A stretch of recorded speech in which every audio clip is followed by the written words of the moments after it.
Por isso, agora eu convido para o nosso programa o Wilson Zasca, ele que é advogado criminalista e diretor da Abracrim São Paulo. Doutor Wilson, seja muito bem-vindo ao nosso programa e já começo questionando ao senhor. A gente teve essa primeira etapa da operação em abril e agora, então, essa quarta etapa com essa prisão da alta cúpula. Chegou no momento certo? Demorou para acontecer? Será que eles já tinham de sofrer todos esses mandados de busca e apreensão e essas prisões antes? Qual é a sua opinião quanto a isso? Boa tarde, Gabriela. Boa tarde aos que estão em casa assistindo. A investigação, ela se desenrola e ela precisa de um tempo para amadurecer. Então, é natural que a partir dos primeiros elementos ali que cheguem aos autos, ao processo, né, as primeiras informações, a partir daí a polícia ela precisa de um tempo para amadurecer a investigação. Então, documentos, acessar celulares, né, eventuais apreensões. Então, tudo isso demanda, sim, um breve tempo. De alguma forma, até parece que pela complexidade da operação em si, não é um tempo tão longo dessa investigação. Então, a gente já está aí na quarta fase, né, dessa operação e, ao que parece, vem demonstrando bons resultados. Hoje, aí, com uma prisão bastante importante, além de outras que ocorreram também no dia de hoje, cumprimentos de muitos mandados de busca, que com certeza trarão novas informações de grande relevância para essa operação. Doutor, a gente tem aqui a nota da defesa do ex-presidente Alessandro Stefanuto. Eu vou ler aqui com o senhor para a gente debater um pouquinho sobre isso também. A defesa fala o seguinte, que não teve acesso ao teor da decisão que decretou a prisão dele, que trata-se de uma prisão completamente ilegal, uma vez que Stefanuto não tem causado nenhum tipo de embaraço à apuração, colaborando desde o início com o trabalho de investigação, que irá buscar as informações que fundamentaram o decreto para tomar as providências necessárias e que segue confiante diante dos fatos de que comprovará a inocência dele ao final dos procedimentos relacionados ao caso. Uma prisão ilegal, a gente fica se questionando, né, doutor? Qual a sua opinião sobre uma prisão ilegal? Realmente tinha base jurídica para isso? Olha, de acordo com a complexidade aí da ação, há elementos suficientes que embasem essa prisão.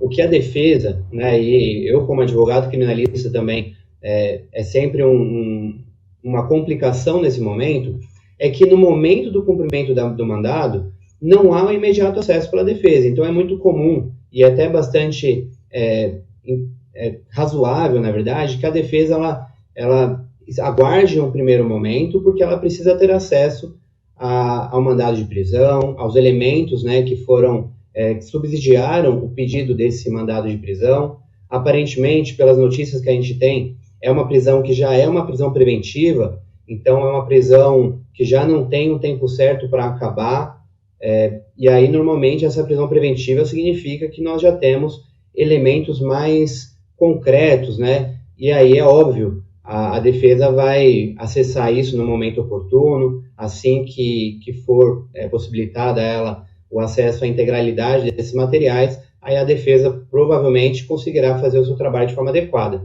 Mas até mesmo para essa entrevista, ou então para a entrevista que eventualmente foi concedida mais cedo, é bem comum que a defesa ainda não tenha conhecimento desses elementos, a totalidade deles. Talvez alguns, né, talvez não todos, mas alguns, seja por um acesso anterior, ou seja, até mesmo pelo acompanhamento do que já foi pesquisado antes, seja pela mídia, seja pelo próprio processo, mas a integralidade, todos os fundamentos, eles deverão ser acessados tão logo a defesa consiga a liberação desse processo. Lembrando também que é normal que algumas diligências ainda estejam pendentes, então esse acesso aos autos, ele pode demorar um pouco mais, porque pode ser que hajam outros mandados de prisão, pode ser que haja outros mandados de busca, e aí, eventualmente, o acesso por algum advogado, ou então por alguma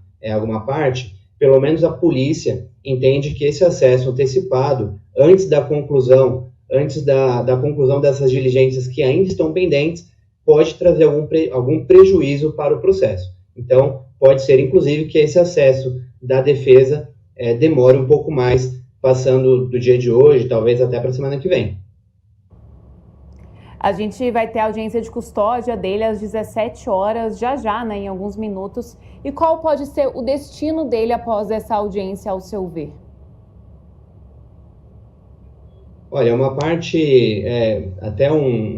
boa da Justiça Federal é que as audiências de custódia elas são realizadas normalmente no mesmo dia. Na Justiça Comum, que a gente fala dos estados, essa audiência normalmente ela se posterga para o dia seguinte. O que pode acontecer hoje é que, a depender dos motivos que ensejaram essa prisão preventiva, em regra, há um problema aí de quem fará essa audiência. Se for o juiz que decretou essa prisão, pode ser que ele queira revogar essa prisão. Mas se for outro juiz que faça essa audiência de custódia, em regra ele não poderia fazer a revogação dessa prisão. Mas aí, é claro, são questões processuais, pode ser que ocorra, até pela repercussão do caso, pode ser que nós tenhamos algum tipo de decisão diferente disso.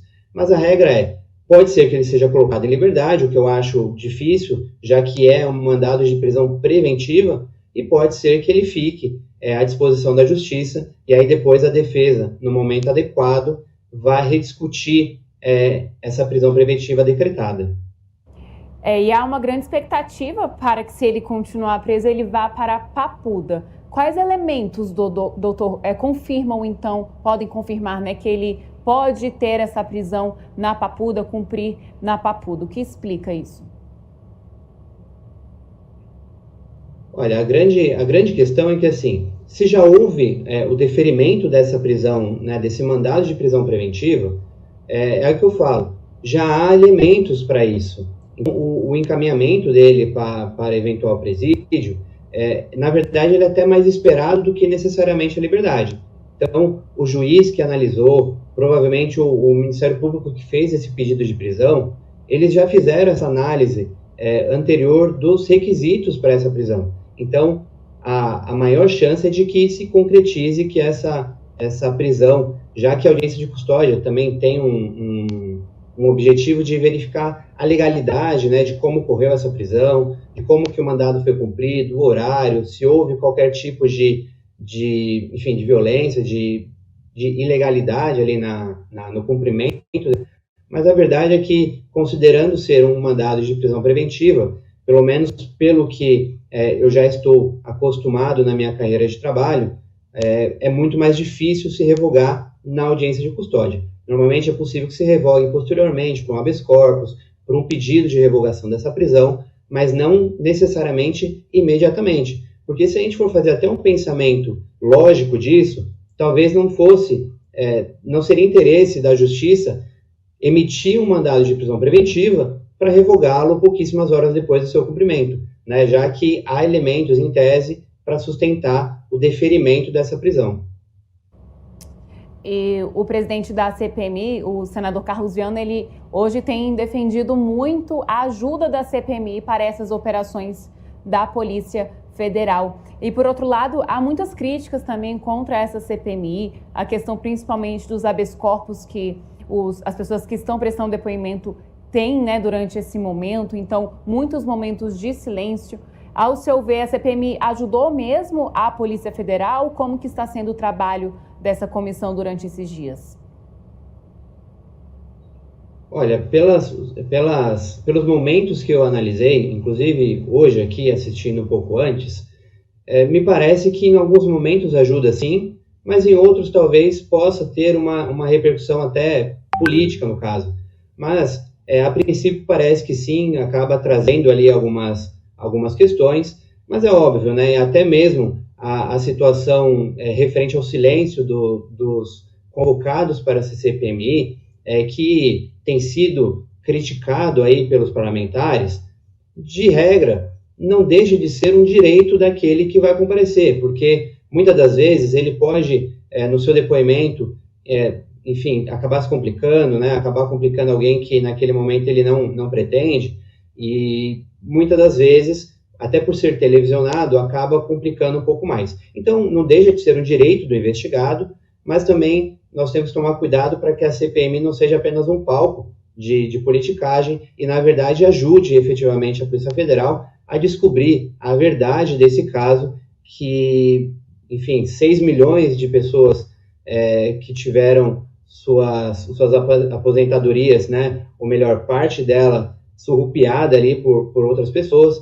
Então, é um caso que merece atenção e a CPMI ela tem que tomar cuidado para não fugir do seu objetivo, que é ajudar, que é adquirir elementos ali para a continuidade da investigação no âmbito político. E o Carlos Viana disse também que outros parlamentares devem ser investigados, devem ter outras operações aí pela frente. Então, ao seu ver, essa é a quarta etapa, né, dessa operação desde abril. Ela pode ser comparada também a operações muito grandes que a gente já teve aqui no Brasil, como a Lava Jato. Se a gente for colocar num patamar, como que está sendo essa grande operação da Polícia Federal? Olha, é uma grande operação.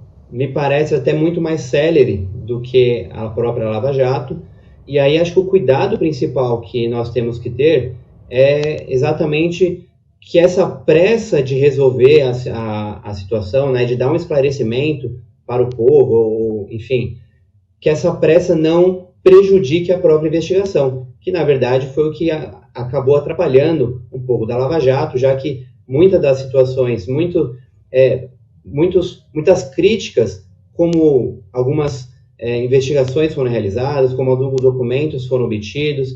Então, tem que se tomar cuidado para que essa pressa, né, que a gente percebe essa pressa em dar uma resposta, nós temos que tomar cuidado para que essa pressa não prejudique a qualidade do serviço. Senão, daqui 2 ou 3 processos arquivados, enfim, denúncias rejeitadas, porque eventualmente verificou-se alguma ilegalidade e aí a prova ela já não pode ser repetida de uma forma com a mesma qualidade que poderia ser repetida hoje, ou melhor, ser realizada hoje. Então, esse é o primeiro cuidado. É uma operação grande, é uma operação necessária, busca o seu objeto extremamente legítimo, né? Foram pessoas idosas que tiveram suas aposentadorias diminuídas por isso, mas o fato é que essa prova, essa pressa, ela não pode, de forma alguma, prejudicar a produção legal dessa prova, porque aí sim nós teremos um problema maior, teremos um início de um processo muito bom, e aí depois lá na frente decisões contrariando e aí, obviamente, reconhecendo ilegalidades praticadas. Dr. Wilson Zasca, muito obrigada pela participação aqui no nosso programa. Seja sempre muito bem-vindo e uma ótima tarde. Eu agradeço o tempo, agradeço a participação, Gabriela. Um ótimo programa e até logo a todos. SBT News, o maior canal de notícias do YouTube.